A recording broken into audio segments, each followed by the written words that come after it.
ஹல்லேலூயா. கர்த்தருக்கு ஸ்தோத்திரம். கர்த்தர் நல்லவர், அவர் கிருபை என்றும் உள்ளது. நானும் நம்முடைய கர்த்தராகிய இயேசு கிறிஸ்துவின் சிலுவையை குறித்து அல்லாமல் வேறொன்றையும் குறித்து மேன்மை பாராட்டாதிருப்பேனாக.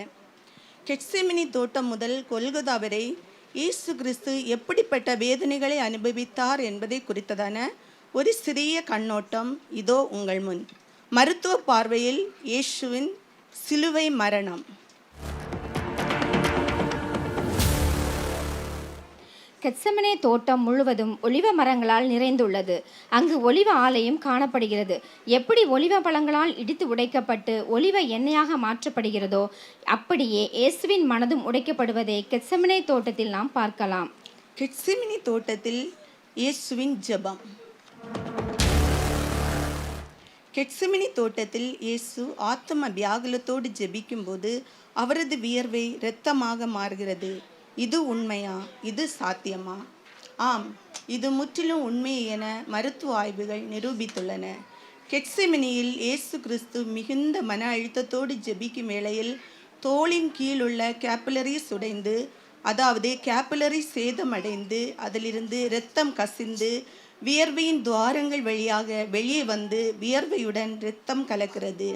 இதைதான் வியர்வை இரத்தமாக மாறுவதாக மருத்துவ நிபுணர்கள் நிரூபித்துள்ளனர்.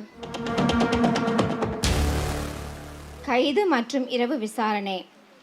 கெத்செமனே தோட்டத்திலிருந்து கைது செய்யப்பட்ட இயேசு முழுவதும் விசாரணைக்கு உட்படுத்தப்பட்டார்.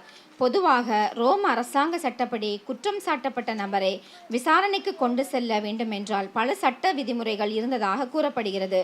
ஆனால் இயேசு கிறிஸ்துவின் விசாரணையில் எந்த சட்ட விதிமுறைகளும் இல்லாமல் அழைத்து செல்லப்படுகிறார். எழுத்துப்பூர்வமான குற்றச்சாட்டுகள் இல்லை. விசாரணைக்கு சட்டப்படியான தேதி கொடுக்கப்படவில்லை. உண்மையான சாட்சிகள் எதுவுமே இல்லை. ரோமர்களின் சட்ட விதிப்படி இது முற்றிலும் சட்ட விரோதமான செயல். இரவு விசாரணையின் போது இயேசு கிறிஸ்து பல அவமானங்களை சந்தித்தார். இந்த நிலையில் கார்டிசோல் அண்ட் அட்ரினல் ஆகிய ஹார்மோன்ஸ், அதாவது மன அழுத்த ஹார்மோன் அதிகரித்து இதய துடிப்பும் அதிகரிக்கிறது. இதனால் உடல் சக்தி குறைகிறது. இதை மருத்துவத்துறையில் ப்ரீஷாக் கண்டிஷன் என்கிறார்கள். முள்முடி தலையில் ஏற்படுத்திய நரம்பு வேதனை. ரோமர் இயேசுவை கேலி செய்து முள்முடியை தலையில் வைத்தனர். இந்த முட்கள் மிகவும் கூர்மையானவைகள், அது மட்டுமல்ல அதிகம் நீளம் உள்ளவைகள். இந்த முள்முடியை ஒரு கேப் மாதிரி செய்து தலையில் வைத்ததாக ஆய்வாளர்கள் கூறியுள்ளனர். பொதுவாக ஸ்கேல்பில் அதிகமான பிளட் வெசல்ஸ் காணப்படும்.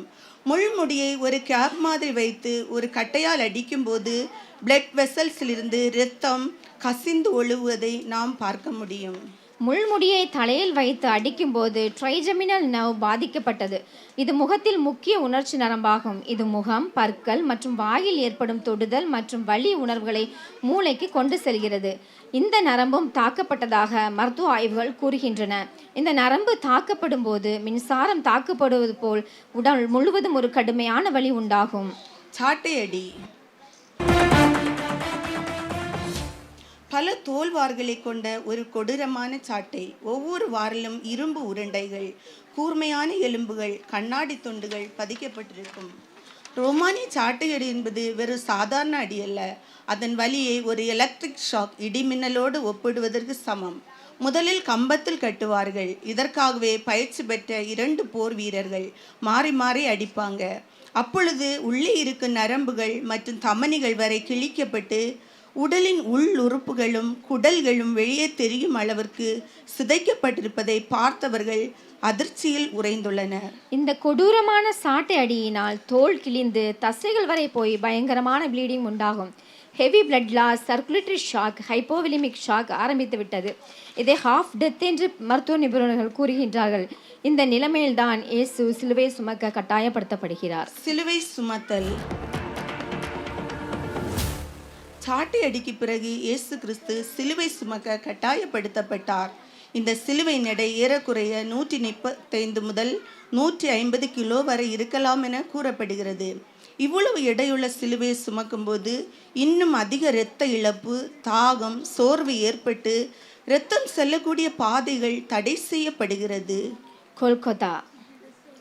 இப்போது ஆணிகள் எங்கே அடிக்கப்பட வேண்டும் என்கிற பெரிய விவாதம். உள்ளங்கையிலா, மணிக்கட்டிலா? மணிக்கட்டில் 3 எலும்புகளின் நடுவில் ஒரு சிறிய இடைவெளி இருக்கின்றது. அதில் ஆணியை செலுத்தும் போது எந்த எலும்பையும் உடைக்காமல் நேரே உள்ளே சென்றுவிடும். சங்கீதம் 34:20 தீர்க்க தரிசனம் நிறைவேறுகிறது. அவருடைய எலும்புகளில் ஒன்றும் முறிக்கப்படுவதில்லை. ரோமானியர்களுக்கு இது எப்படி தெரியும்? பயிற்சி பெற்ற வீரர்கள். அந்த வீரர்களின் ஒரே வேலை சிலுவையில் அறைவதுதான். ஒரு கனமான சதுர வடிவ இரும்பாணி, ரோமானிய சுத்தியல். அந்த ஆணி மனித கையில் முக்கிய நரம்பான மீடிய நரம்பை சுக்கு நூறாக உடைக்கும். அந்த நரம்பு சேதம் அடையும் போது கற்பனை செய்ய முடியாத அளவு எரியும் வலி. கம்பியை நெருப்பில் வைத்து தேய்ப்பது போல பெருவிரல் உடனடியாக சுருங்கி உள்ளங்கைக்குள் முடங்கும். 2 கைகள், அப்புறம் கால்கள். ஒவ்வொரு ஆணியிலும் ஒரு முழு உலகத்தின் அளவிற்கான வலி. சிலுவையின் கீழ் கால்களில் வைக்க ஒரு மரத்துண்டு. சில நேரங்கள் தான் இது வைக்கப்படும். இது இரக்கத்தினாலா? இல்லை, வலியை இன்னும் நீடிப்பதற்காக. இயேசு உடனடியாக இறந்துவிடக் கூடாது என்பதற்காக. சிலுவையை செங்குத்தாக எழுப்பும்போது உடலின் மொத்த எடையும் மணிக்கட்டுகளில் விழும்.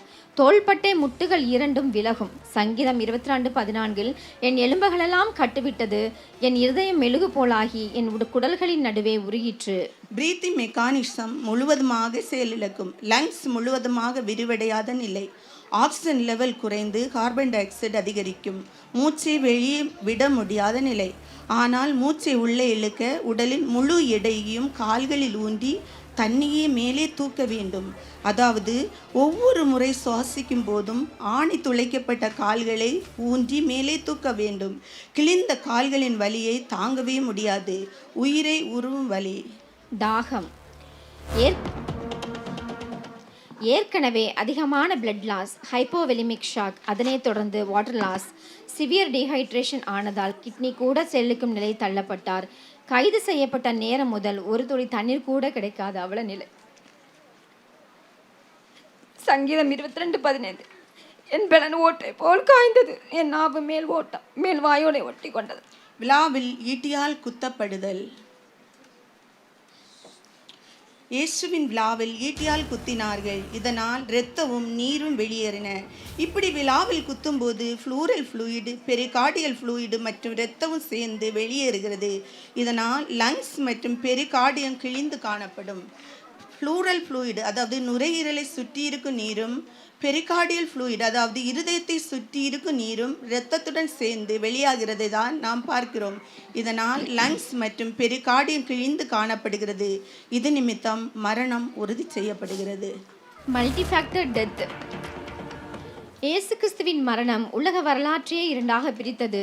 பிசி என்றும் ஏடி என்றும். இயேசு கிறிஸ்து சுமார் 6 மணி நேரம் சிலுவையில் தொங்கியிருக்கிறார். சிலுவையின் நோக்கம் மரணம் அல்ல, சித்திரவதை.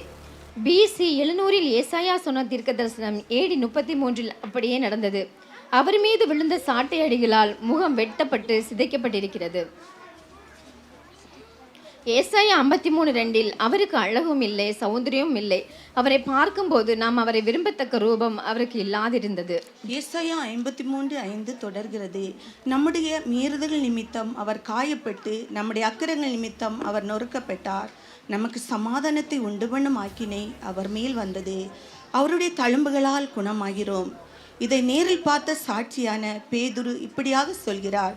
1 பேதுரு 2:24 நாம் பாவங்களுக்கு செத்து நீதிக்கு பிழைத்திருக்கும்படிக்கு அவர் தாமே தமது சரீரத்திலே நம்முடைய பாவங்களை சிலுவையின் மேல் சுமந்தார். அவருடைய தழும்புகளால் குணமானீர்கள். வீழ்ந்து போன மனுக்குலத்தின் நிலைமை எவ்வளவு ஆழமானது என்றால், தெய்வீக தலையீடு இல்லாமல் வேறு எதாலும் அதை சரி செய்ய முடியாது.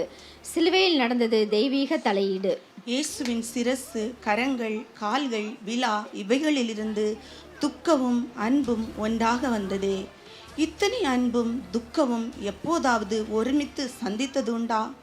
முட்கள் இவ்வளவு விலை உயர்ந்த கிரீடத்தை உருவாக்கியது உண்டா?